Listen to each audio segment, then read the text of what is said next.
Les erreurs les plus courantes au téléphone, les phrases les plus plates que j'ai entendues, tu pourrais peut-être en ajouter, là, je vais en nommer quelques-unes, je vous l'avais promis lors de la dernière émission. Les mots vides de sens qu'on entend. Comme quoi? Comme quoi, est-ce que je peux vous aider? OK. Comment allez-vous? Oui. Ça, je vais en parler un petit peu plus tard de ça. Puis aussi, à quoi les gens s'attendent. Hein? Il y a 3 qualités là, primordiales auxquelles les gens s'attendent quand on leur répond au téléphone. Puis les 4 clés du service téléphonique. Les 3 qualités auxquelles les gens s'attendent quand on répond à un téléphone, c'est l'efficacité, la rapidité et la courtoisie. Maintenant, on vit dans un monde rapide. Efficacité, rapidité et courtoisie. Ouais. Ça serait quelque chose de bon à répandre dans les bureaux, hein? À répandre dans les bureaux. Dans les commerces, ben, partout. tu sais que j'enseigne aux gens justement sur la façon de répondre au téléphone. Oui, si je ne me trompe pas, tu as un cours sur l'Internet pour ça exactement. Oui, j'ai un webinaire qui est offert là-dessus. J'ai aussi une vidéo qui traite du téléphone et j'ai écrit un livre en format électronique également. C'est tellement important. Absolument. Et par exemple, il y a des gens qui vont laisser attendre. Et une des phobies des gens qui appellent, c'est justement d'attendre trop longtemps. Les gens maintenant sont pressés, ils ont la mèche courte, ils ne veulent pas attendre trop longtemps au téléphone. Donc, c'est pour ça qu'ils veulent de la rapidité, de l'efficacité. Ça prend des compromis, je pense, entre efficacité et rapidité. Oui. C'est sûr que des fois, quand on est dans une situation qu'on est pressé, on a tendance à bousculer les gens un petit peu. Hein? Oui. Quand on est pressé, ou des fois, ce qui s'entend quand on appelle à quelque part, c'est je le dérange, je la dérange. Oui. Ça s'entend. On a l'impression de déranger des fois. Dans la façon dont les gens nous répondent, ça s'entend. Il y a aussi une autre chose, c'est qu'on parle trop vite, beaucoup trop vite au téléphone. Quand on se parle en face à face, là, on utilise à peu près 180 mots par minute. Puis au téléphone, on devrait réduire ça à 120 minutes. Ah oui, on devrait aller plus tranquillement au téléphone. On devrait aller plus tranquillement au téléphone. Puis ça, on n'y pense pas, mais je vais vous donner des moyens pour y penser. C'est ça. Ben, par exemple, quand les gens nous laissent des messages sur notre boîte vocale, des fois, ça va tellement vite qu'on n'est même pas capable de comprendre le numéro qu'ils nous laissent. C'est complètement incompréhensible parce qu'ils ont parlé trop vite. Puis des fois, s'il y a la moindre petite interférence au niveau de la communication, on est incapable de savoir à quel numéro les rappeler. Ça arrive souvent quand même, ça, je vous dirais. Hein? Oui, très souvent. Il faut rembobiner pour aller réécouter le... Oui, puis même en rembobinant, on ne réussit pas à percevoir le numéro. Alors là, je vais vous donner les 4 clés d'un service téléphonique professionnel. La première clé, c'est un accueil de qualité. Pour accueillir les gens, comme on parlait, là, on le fait dans la routine. On est en train de travailler. Là, je pense à une réceptionniste ou même une personne qui travaille au service à la clientèle ou une adjointe dans un bureau, ou même un patron. Vous êtes en train de travailler, le téléphone sonne, vous le prenez machinalement, vous répondez et la personne à l'autre bout sent, ou en tête plutôt, le mécanisme là, que vous venez d'utiliser, c'est de la routine. Oui. Hein? C'est pas, je prends un temps d'arrêt, la personne qui me téléphone mérite que je sois avec elle. C'est ça, c'est plus considéré comme une interruption. C'est une interruption. Maintenant, l'importance du temps d'arrêt. Moi, j'en parle dans mes cours et je leur dis, quand votre téléphone sonne, arrêtez le petit hamster de tourner, là. Prenez une bonne respiration avant de répondre, pour pas qu'elle s'entende, la respiration. Et là, vous allez entièrement être avec la personne qui appelle.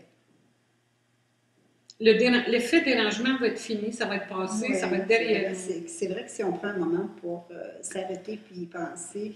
Oui. Alors, première chose à faire pour un accueil de qualité, le temps d'arrêt. Ça, c'est particulièrement important pour les clients, entre autres. Absolument.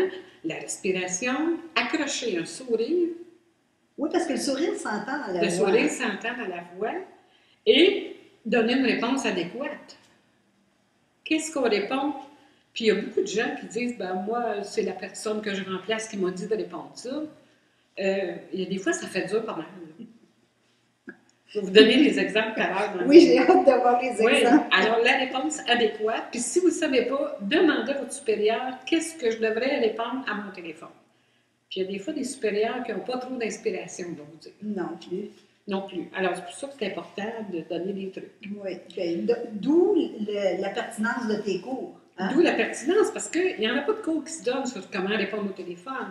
Les gens qui engagent disent, ben, on répond au téléphone, ou il répond au téléphone à la maison. Ça va de soi, là. Ça va de soi. Tu prends le combiné ou tu as un casque d'écoute, tu ne réponds immédiatement, ce qui fait. Ce n'est pas le cas, c'est pas vrai. La clé numéro 2, la compréhension des besoins. Il faut être à l'écoute des gens. Si vous êtes préoccupé là, par le fait que ça ne marche pas pantoute là, de votre document Word, là, ça ne marche pas pantoute avant que la personne appelle, bien, vous n'êtes pas avec la personne qui appelle, vous ne pouvez pas être à l'écoute. Votre esprit est préoccupé par votre document. Remarque que ce n'est pas juste pour le téléphone que c'est bon, ça. N'importe quelle conversation qu'on a, c'est toujours agréable d'avoir une personne qui est vraiment présente, là. Puis ça s'adresse aussi aux conjoints dans les mariages, en passant. Ça, je vais passer vite là-dessus. Mais ça s'applique aussi à l'accueil physique. Je parle du téléphone, là, mais si vous recevez quelqu'un dans vos bureaux, ça s'applique aussi. Apprendre à poser des questions, puis pas faire des suppositions, puis dire, bien, ça doit bien être ça qu'il veut dire. Bien non. Posez-leur la question, ne soyez pas gênés. Puis reformuler au besoin, poser des sous-questions pour que ce soit clair. Puis l'écoute, savoir l'écouter. La clé numéro 3, c'est la conviction.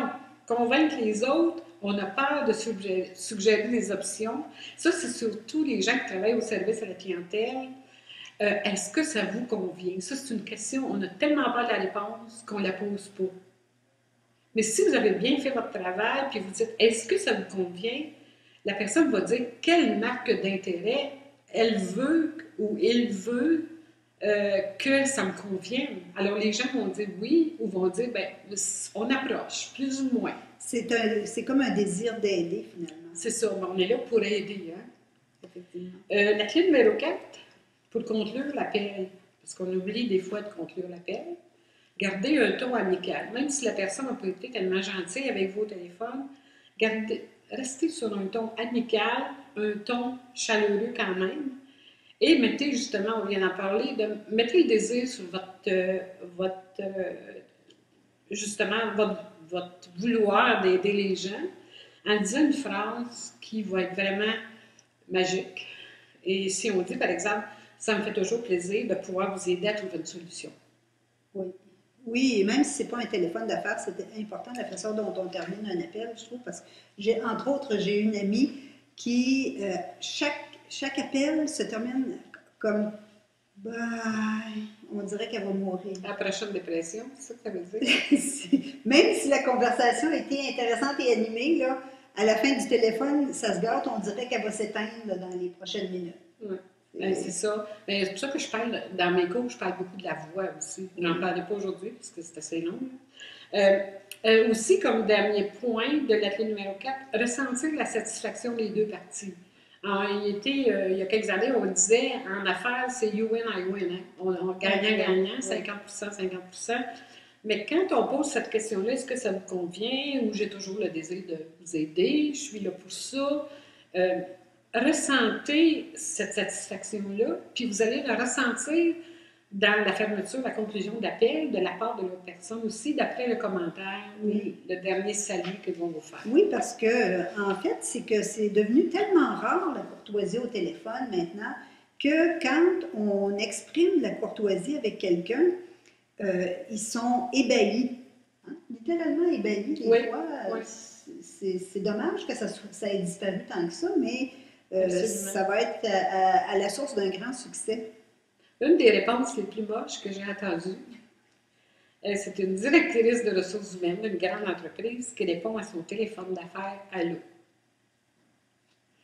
Moi, dans mes cours, je dis aux gens, situez toujours les personnes.